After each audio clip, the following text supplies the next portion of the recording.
Hey friends, I'm taking a minute before our Christmas episode gets started to let you know all about our new This is the Gospel pitch line. We're really excited about it. If you are a storyteller with a great story to tell, you can call and leave us a message at 515-519-6179. Let me say that number again because it's not easy. 515-519-6179. Give us a quick hook that tells us what your story is all about, and if we love it, we'll give you a call to help develop it. We're especially looking for stories that demonstrate the joy of the gospel of Jesus Christ. Now, on with the show. Welcome to This is the Gospel, an LDS Living podcast where we feature real stories from real people who are practicing and living their faith every day. I'm your host, Corinne Lay. Can you believe that it is already Christmas Eve? This Christmas totally snuck up on me. It's such a beautiful time to remember Christ a little bit more fully and to serve those around us just a little bit better and to spend time with our family. But we also have experienced the stress of trying to meet expectations and create magic moments and memories. So we decided for this episode that we wanted to find out what the spirit of Christmas means to you. So we put the call out to our listeners to share their stories describing just that. And so many people called in and left their story on our pitch line. They were all perfectly wonderful, but we chose just a few of them to share with you today. So plug in the Christmas lights, pull up that pile of presents and wrapping paper, and enjoy this collection of stories. Our first story comes from Jenny, who shares a very short story about her mission in Guatemala, where she learned that it only takes two hands and someone to help to make a beautiful Christmas. Here's Jenny. One of the most memorable Christmases I had was on my mission with my Guatemalan companion serving in the Spanish district.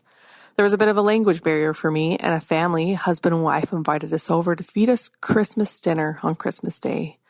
When we arrived to their small trailer, the aroma inside smelt amazing, and I noticed the wife was 8.5 months pregnant. She had a 5-gallon bucket underneath her sink that she kept carrying out to the front door and dumping out water. When I realized that this couple was making us dinner with no plumbing, I was overwhelmed with the Spirit.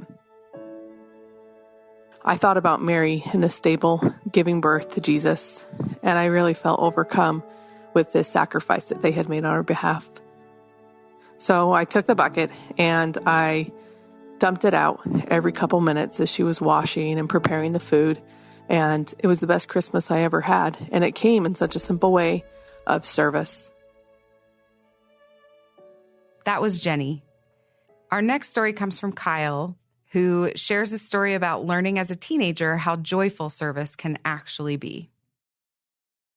When I was younger, I hated providing service. I hated service projects.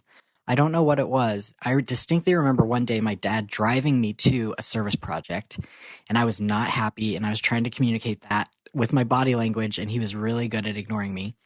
We were raking leaves for a local nonprofit, and I went, I did it, I wasn't happy about it. He came and picked me up after, and we were driving home, and I remember him asking me, "So how do you feel about the service you just did?"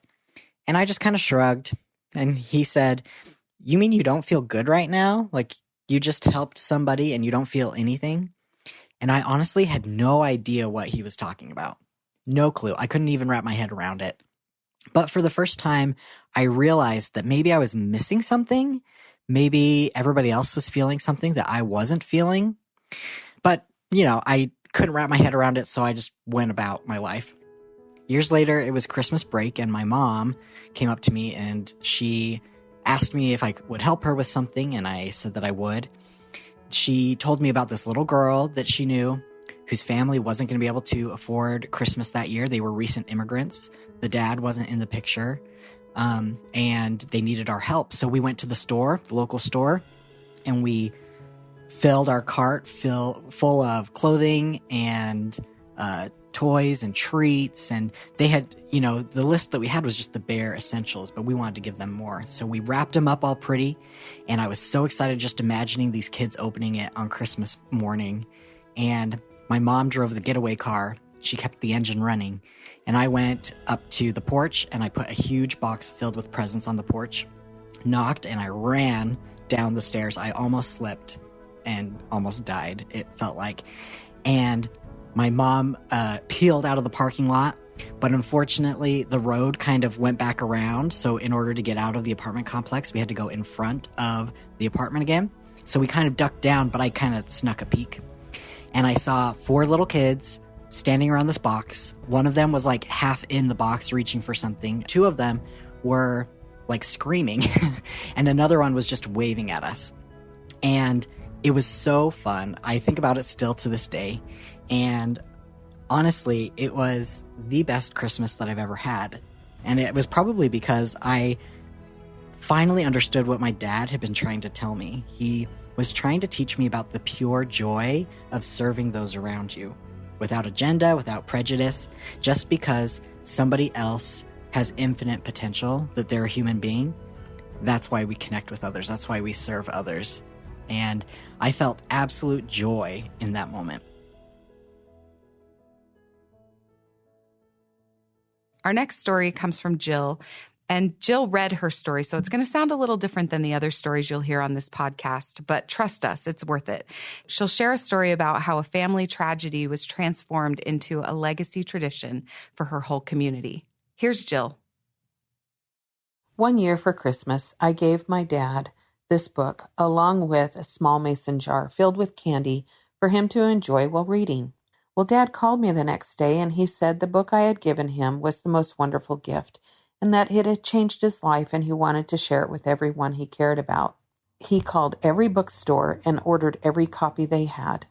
Well, a short time later, my dad flew back east to his hometown and took an entire suitcase filled of this book with mason jars to meet with friends and family from all different backgrounds and shared that with them and challenged them to pay it forward. They accepted the challenge. Shortly after my dad returned home, he was diagnosed with leukemia. It had progressed and they were not able to treat it, so they made him comfortable.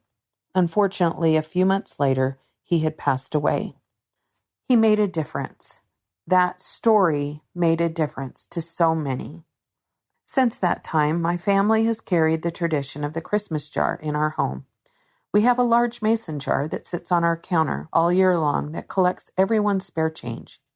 Each day, when we empty our pockets or clean out our purse, the change goes in that jar.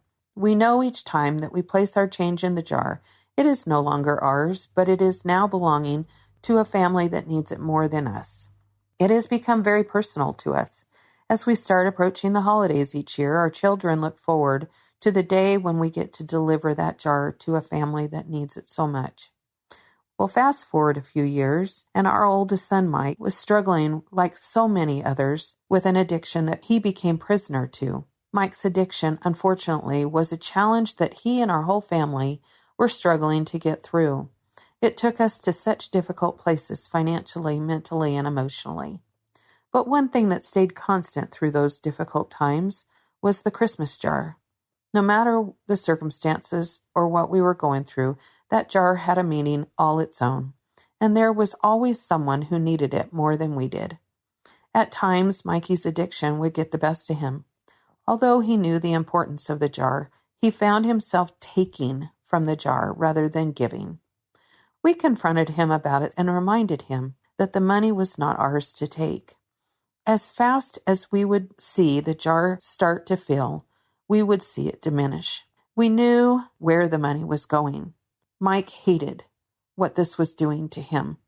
He hated this addiction. After a lengthy and exhausting battle, through failed attempts of rehabilitation, we chose to put him into a long-term inpatient program for about 9 months. Boy, we got our beautiful Mikey back again.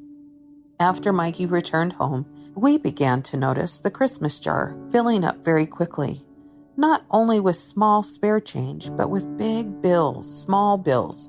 My husband Mike noticed and made a comment of the change in the family's jar over such a short period of time. One of our youngest boys said, "Dad, Mike's been putting his paycheck into that jar." Paying back the money to the Christmas jar that he had taken over the last several years was Mikey's way of fixing something that was so important to him. We decided not to mention anything to him and allowed him to do what he felt was right, knowing that he was making amends with even the jar. Unfortunately, as much as Mikey was so committed to his sobriety and helping others, he too was not invincible. Mikey had been clean for over a year, but it only took one time to end his life. We lost Mike on Memorial Day 2013. The past few years has been a difficult time for our family to cope with this. As our family tries to move forward, we decided that the meaning of the jar has definitely shifted a bit. We continue to carry on the tradition each year, now it being called Mikey's Christmas Jar. Support from loved ones and community is such a crucial element of success for their recovery is so important. We are now working with so many beautiful, generous people in the community who, like Dad, who, like Mikey, believe in paying it forward. Through their example this year and many years ahead, we will be helping families who are struggling to get through difficult challenges in their life.